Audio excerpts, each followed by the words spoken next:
자, 여러분들. 지금 여러분들께서는 임진왜란 당시 조선 수군 전함인 판옥선과 일본 수군 전함인 안택선 또는 일본어로는 안타케 분해를 보고 계십니다. 그래서 오늘 말씀드릴 주제는 모르는 밀리터리 영화 한산 용의 출연 특집 2부 조선 수군 전함과 일본 수군 전함의 차이점에 대해 말씀드려 보도록 하겠습니다. 자, 여러분들 안녕하십니까? 검색자 채널의 김범근이 인사 올립니다.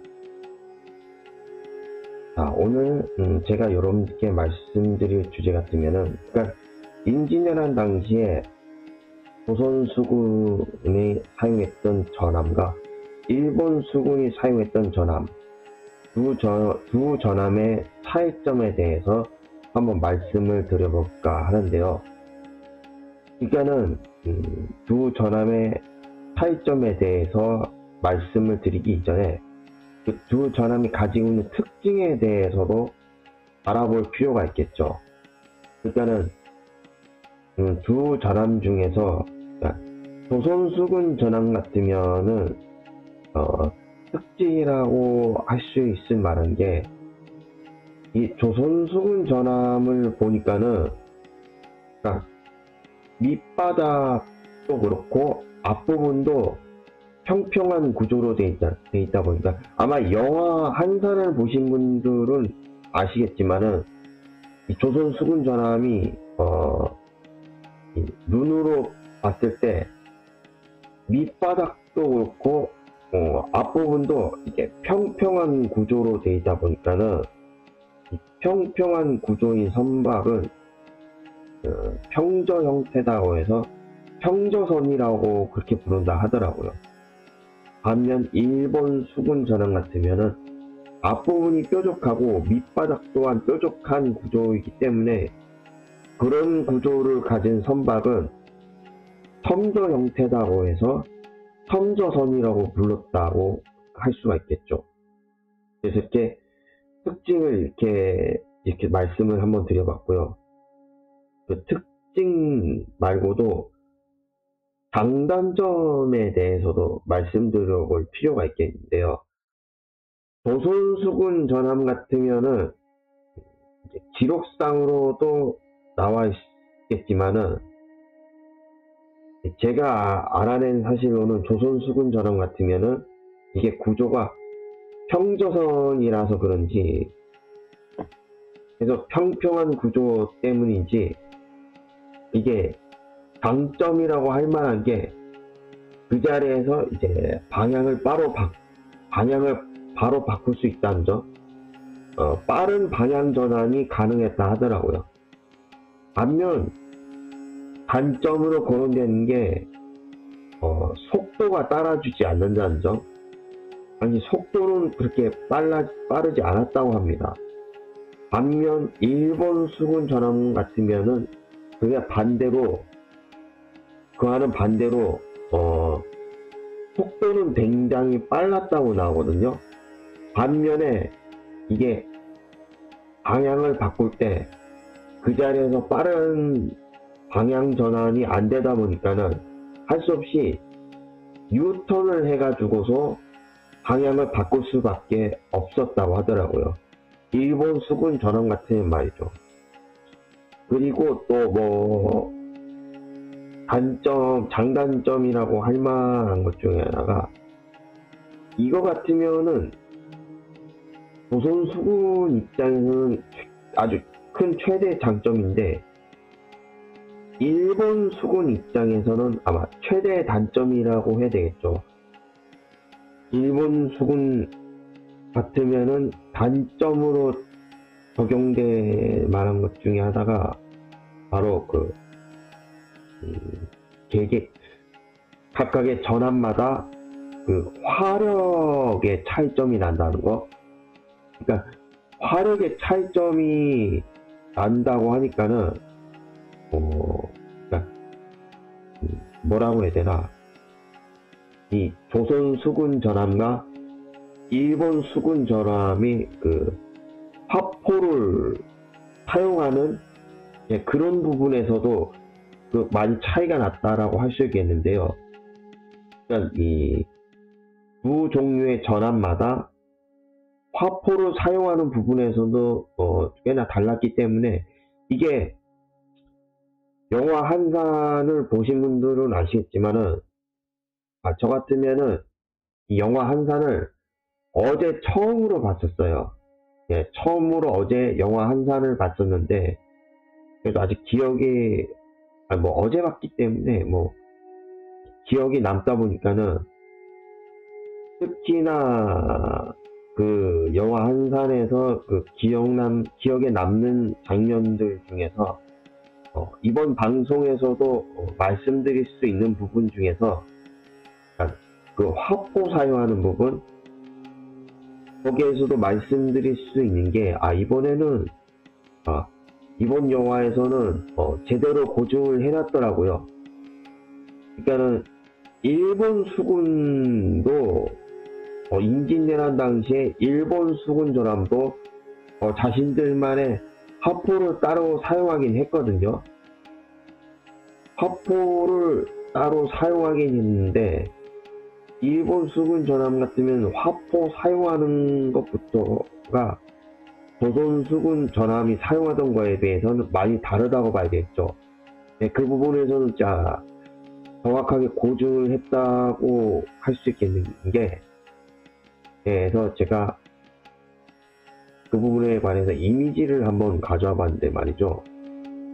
그러니까는 이미지가 이미지가 어떤 거냐고 하면은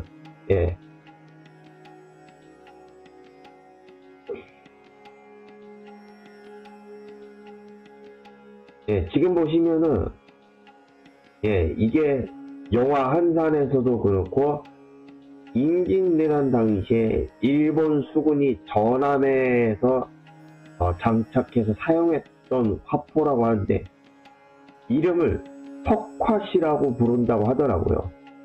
실제 인터넷에서도 석화시라고 치면은 나오던데 실제로 이런 화포를 임진왜란 당시에 일본 수군이 사용했다고 하는데 보시면 뭐가 비어있는 게 보이시죠?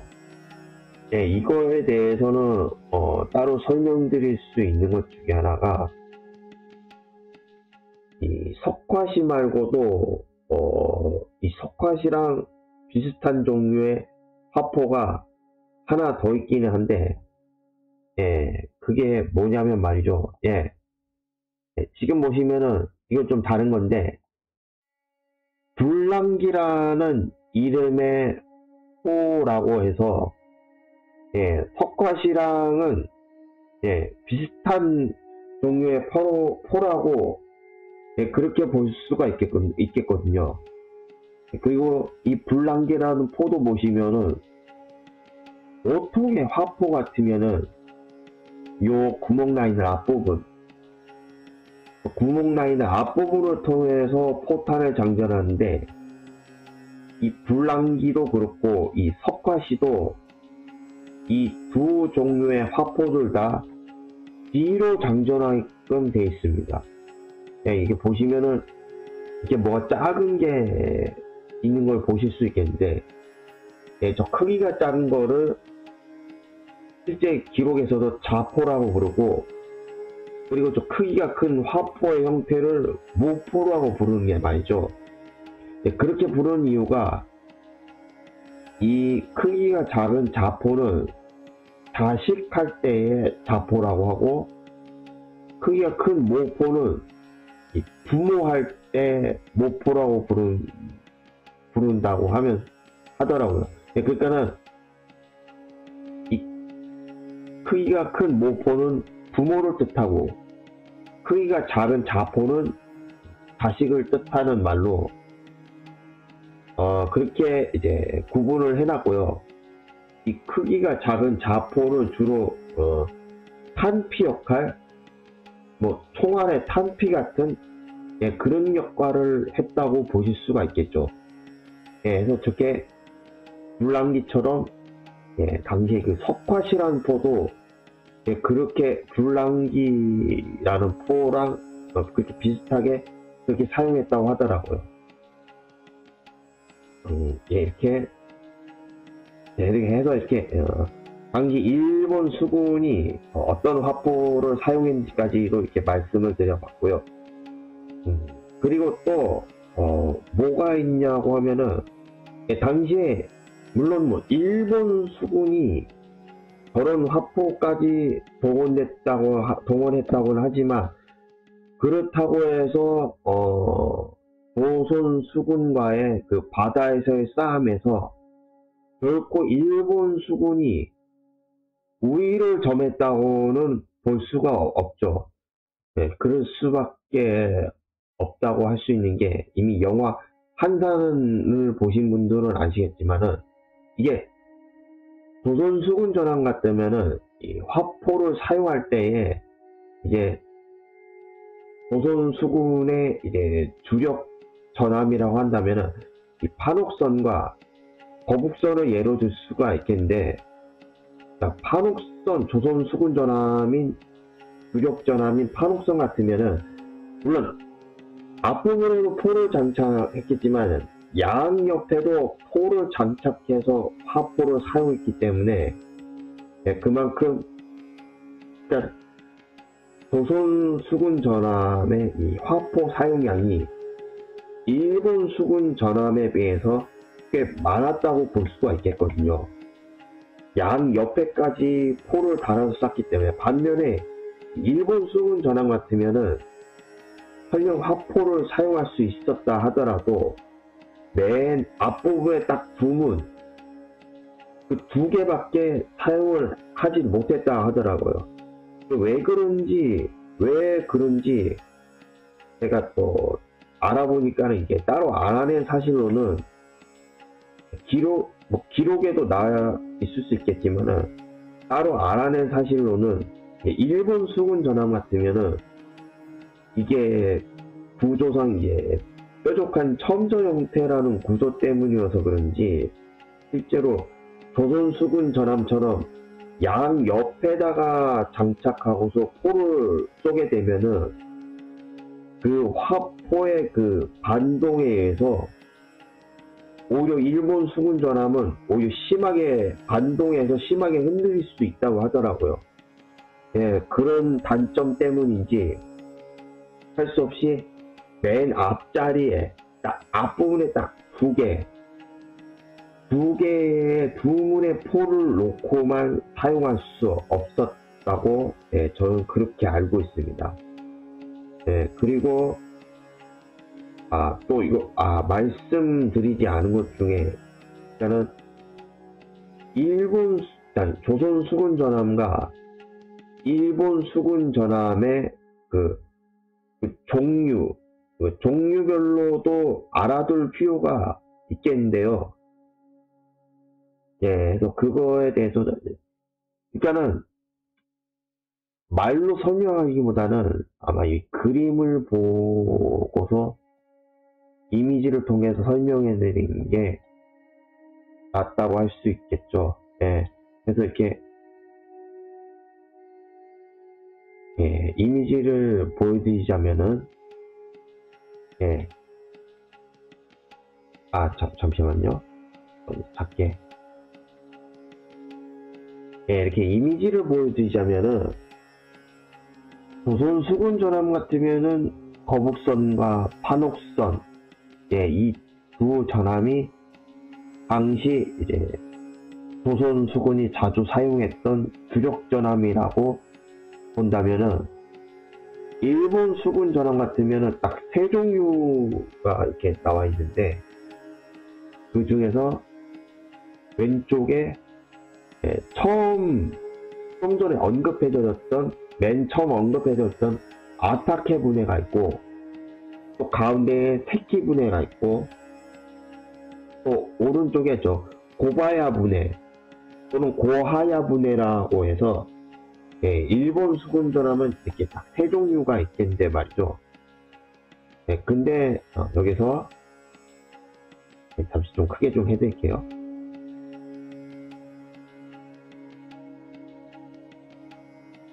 일본 수군 전함 같으면은, 이거는 제가 따로 또 알아낸 사실인 게, 또 세키 분해랑 안타케 분해, 이 두 종류의 전함은 임진왜란 당시에 이 두 전함은 일본 수군이 자주 사용했던 걸로 알고 있는데, 반면에 지금 맨 오른쪽이죠. 고바야 부대 또는 고하야 부대라고 해서, 이 고바야 부대라고 하는 이 전함은 자주 사용했다는 기록을 찾아볼 수가 없겠더라고요. 왜 그런지는 명확하게 이유를 아직 알아내지는 못했는데, 그러니까 제가 봤을 때는, 눈으로 봤을 때는 딱 봐도 세키 분해와 아타케 분해에 비해서는 뭔가 많이 부실해 보이는 것 같아 보이거든요. 뭔가 제대로 갖춰진 것도 딱히 뭔가 없어 보이는 것 같아 보이고, 그래서 아마 당진이라는 당시에 자주 사용됐다는 기록을 아마 그런 이유 때문에 찾지 못하지 않았을까. 저는 그렇게 보고 있습니다. 물론 뭐 관련 기록을 좀 더 찾아봐야지 그래야 알겠지만 말이에요. 그래서 이렇게 당시 임진왜란 당시에 사용했던 이제 조선 수군 전함과 일본 수군 전함을 이렇게 이미지를 통해서 이렇게 종류별로 이렇게 말씀을 한번 드려봤고요. 그리고 영화 한산에서 봤던 장면들 중에서 기억에 남는 게, 보니까는 도중에 조선 수군 전함은 멀쩡한데, 도중에 뭐 일본 수군 전함이 바위나 암초에 부딪히는 장면이 나오더라고요. 그게 어디에서 그 장면을 봤냐고 한다면은, 그러니까는 영화 한산에서 이제 조선 수군 전함이 일본 수군 전함을 최대한 한산도 앞바다로 이제 유인하는 장면에서, 그러니까 좁은 해협을 지나치는 장면인데, 그 좁은 해협이 바로 견내량이거든요. 그러니까는 당시 이제 조선 수군 전함은, 그 당시에 조선 수군 전함은 이제 적군 전함을 어떻게든 한산도 앞바다까지 끌어내야지, 그래야 조선 수군 전함이 전쟁에서 이제 바다 위에서의 싸움에서 유리한 점을 차지할 수 있다고 볼 수 있기 때문에, 그래서 그것 때문에 이제 일본 수군 전함을 이제 유인해내는 장면인데, 거기에서는 이제 어영담이라고 하는 인물이 이제 유인을 해내는 걸로 그렇게 나오더라고요. 이제 어영담이라는 인물을 통해서 이제 일본 수군을 유인해내는 장면이 나오는데, 그러니까 거기에서 견내량을 할 수 없이 지나칠 수밖에 없는데, 그 견내량에서 조선 수군 전함은 아무렇지 않게 지나갔지만은, 반면에 일본 수군 전함은 뭐 암초나 그런 거에 바위에 부딪혀가지고 거기에서 그러니까 뭐라고 하지? 거기에서 아예 완전히 일본 수군 전함이 바위나 암초에 부딪혀서 박살나는 그런 장면이 아예 나오더라고요. 그런 장면까지 영화 한산에서 나왔었는데, 저는 그게 봤을 때 고중 오류가 아니라고 저는 그렇게 봤었어요. 왜 그런가 하면은, 이것도 이미지를 보여드릴 필요가 있겠는데 말이죠. 그러니까는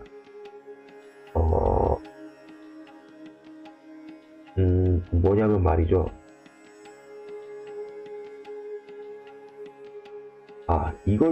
이걸로 보여드리면 되려나?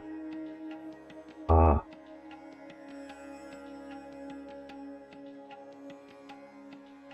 자, 이게 보시면은, 이미지상으로 보여드리자면은, 지금 옆에, 그러니까, 왼쪽에 있는 게 판옥선이고, 오른쪽에 있는 게 당시 일본 수군이 사용하던 그 부족 전함 중에 세키부네라고 해서, 이게 보시면은, 이미지상으로 보이자면은, 이제 한옥선과 이 일본 수군전 세키부네 이 둘을 놓고 봤을 때, 이 밑바닥, 이 바다에 잠겨져 있는 밑바닥부터의 구조의 차이가 훨씬 다르다 보니까는, 바다에 잠겨져 있는 상태에서도 차이가 나는 걸 볼 수가 있겠죠. 보시면은, 이 조선의 판옥선보다도 일본의 세키부네가 밑바닥이 좀 더 나와 있는 걸 보실 수가 있겠는데요.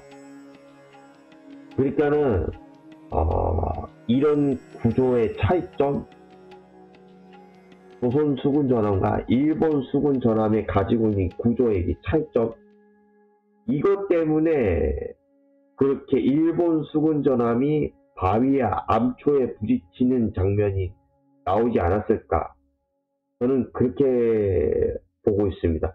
이게 왜 그런가 하면은,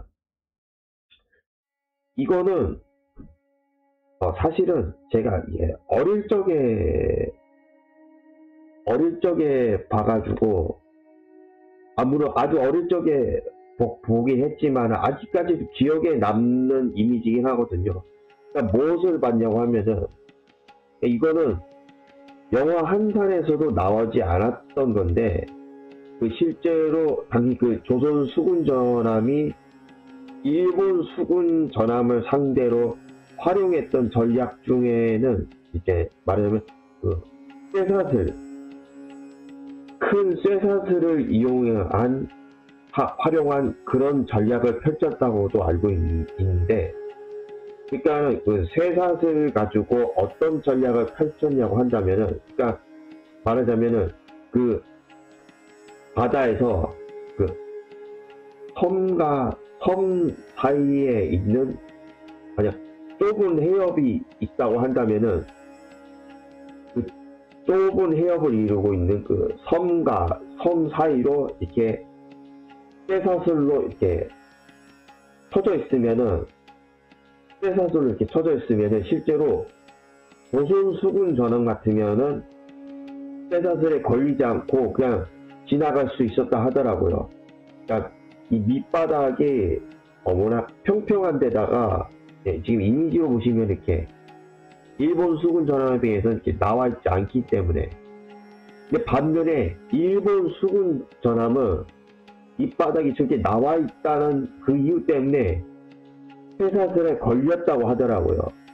그러다 보니까는 당시 조선 수군 전함이 일본 수군 전함을 상대로 쇠사슬을 이용한 그런 전략을 활용할 수 있으려면은, 그만큼 당시 조선 수군 전함도 일본 수군이 전함이 가지고 있는 구조나 장단점, 특징, 그런 거를 명확하게 알아야지만 가능했다고 봐야 되겠죠.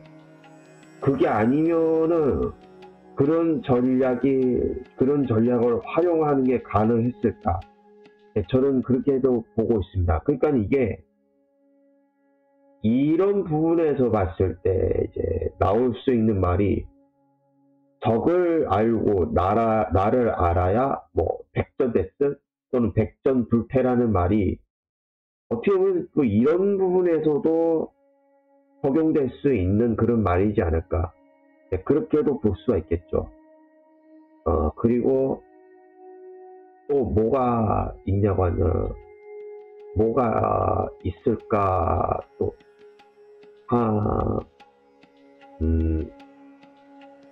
뭐가 있냐고 한다면은, 그 이미지도 제가 몇 가지 가져와 본 이미지가 있긴 한데, 아, 참, 이거 말씀 안 드릴 뻔 했는 게, 그니까 좀 전에 그 일본 수군 전함이 석화시라는 화포를 사용했다고 했는데, 그러니까는 영화 한산에서는 그 석화시라고 하는 화포를 사용한 걸로, 예, 고증대로, 명확하게 고증대로, 예, 한 게 맞는데, 말고도 또 영화 한산에서도 그렇고 이전에 명량에서도 이 무기를 사용한 거 석화시뿐만 아니라 대조총이라고 해가지고 이것도 고증대로 한 게 맞다고 봐야 되겠죠. 그러니까 대조총이라고 해서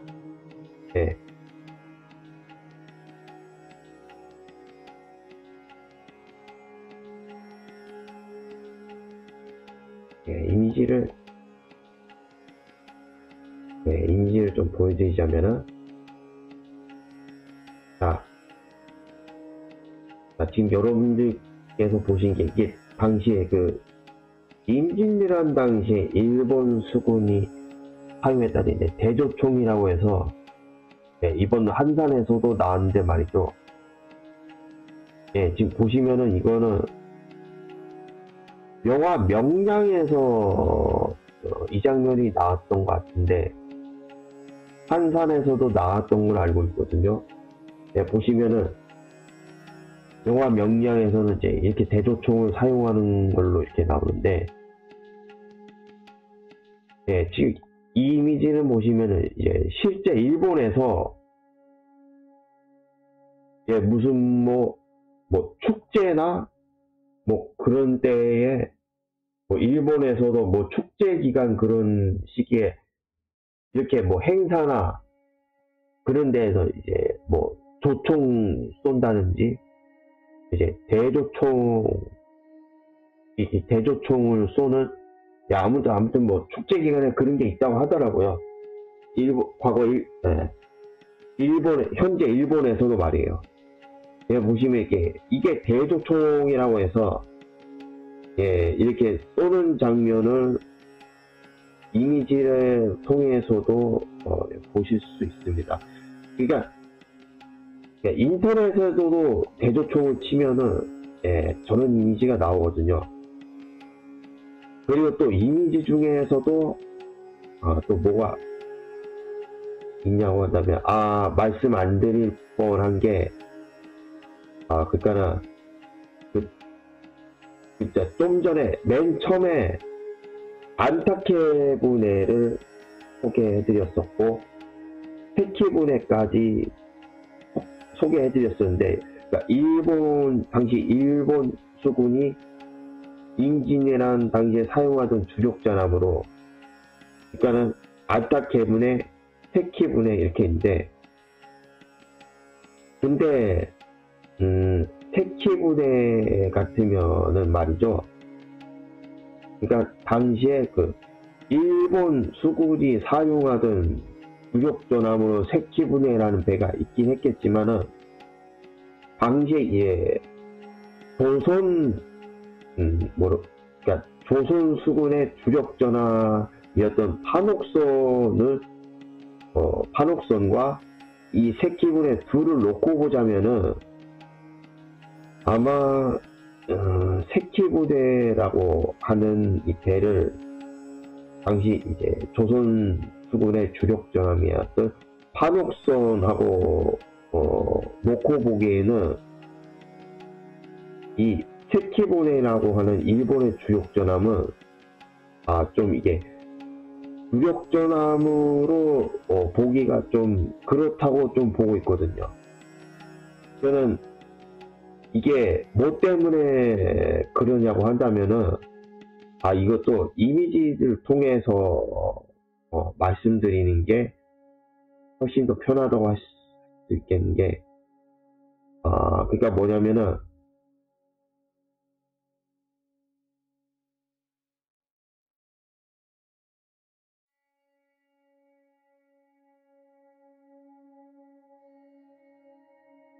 예, 그러니까는 지금 이미지를 이렇게 보시자면은, 예, 지금, 예, 오른쪽 게 조선의 판옥선이고, 반대편이 일본의 세키본인데, 딱 이렇게 눈으로만 봐도 크기 차이가 많이 난다는 걸 보실 수가 있겠죠. 예, 그러니까 지금 일본의 세키본에 같으면은 조선의 판옥선에 비해서 너무 이게 크기 차이가 나다 보니까는 당시 일본 수군 입장에서는 저는 크기가 작은 세키부대를 가지고서 조선의 판옥선을 상대한다는 게 아마 당시는 꽤나 애를 많이 먹지 않았을까, 예, 그렇게 보고 있습니다. 게다가 또 당시에 일본 수군 전함, 예, 그러니까 일본 수군 전함, 당시 일본 수군이 채택했던 전략 중에 또 하나를 말씀드리자면 또 보딩 전술이라고 해가지고, 그러니까 이 보딩 전술이 뭐냐고 하면은, 쉽게 설명해 드리자면은, 그러니까 상대방의 배를 포착했으면은 그 상대방의 배는 뭐 갈고리라든지 그런 거를 낚아채가지고, 그러니까 처음에는 상대방의 배를 갈고리 그런 걸로 뭐 어떻게 하지? 예, 다시 자기 쪽으로 끌어들인다고 봐야죠. 처음에는 갈고리를 이용해서 상대편의 배를 끌어들이면은 그 다음부터는 이제 상대편의 배에 올라타도 마치, 예, 육지에서 싸우는 것처럼 배 위에서 육지에서 싸우는 것처럼 싸운다고 해가지고, 예, 그런 전략을 채택했다고 하는데, 예, 그게 보딩 전술이라고, 예, 그렇게 말할 수가 있겠고요. 당시에 일본 수군 전함이 그런 전략을 활용을 하려다 보니까는 일본 수군 전함 입장에서는 최대한 상대편 전함에 조선 수군 전함 최대한 가까이 가야지, 그러니까 일본 수군 입장에서는 그래야지 싸움에서 굉장히 유리했다는 그런 부분이 있기 때문에, 그래서 보딩 전술 같은 그런 전술을 채택했다고 볼 수가 있겠는데, 네, 그러다 보니까는 세키부네라는 배를 가지고 그런 전술을 활용하기에는 이미지에서 보셨다시피 크기 차이가 너무 많이 나다 보니까는 아마 꽤나 세키부네라는 배를 이용해 가지고는 꽤나 애를 너무 많이 먹지 않았을까, 예, 그렇게도 보고 있습니다. 해서 일본 수군 전함의 입장에서는 크기가 작은 세키보네보다는 어느 정도 크기가 좀 규모가 큰 안타케보네까지 동원했어야지, 예, 그래야 당시 조선 수군 전함하고 어느 정도 대등한 그런 싸움이 되지 않았을까. 예, 제가 알기로는 안타케부네가 임진왜란 당시에 그 일본 수군 전함들 중에서는 나름 좀 크기가 좀 크고 높이도 좀 있다 보니까는 아마 당시로서는 일본 수군의 입장으로서는 안타케부네가 조선 수군 전함을 대적할 만한 그런 전함이지 않았을까. 네, 그렇게도 봐야 되겠죠. 당시 일본 수군 입장에서는 말이에요. 그리고 또 뭐가 있냐고 한다면은 몇 가지 이미지를 좀 가져와 본 게 있긴 한데요.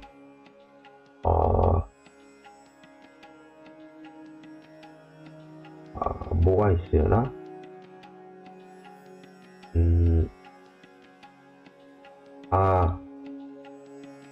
이것도 있긴 한데, 예, 이미지를 통해서 찾아보니까, 예, 보시면은 위에 게 조선 수군 전함이고, 조선 수군 전함의 밑바닥 구조고, 밑에 게 일본 수군 전함의 밑바닥 구조라고 할 수 있는데, 확실히 좀 차이가 나죠?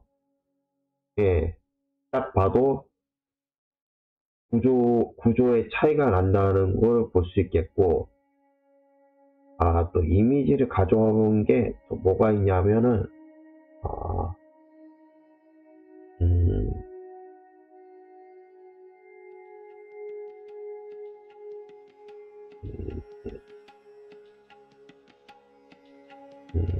또 뭐가 있냐.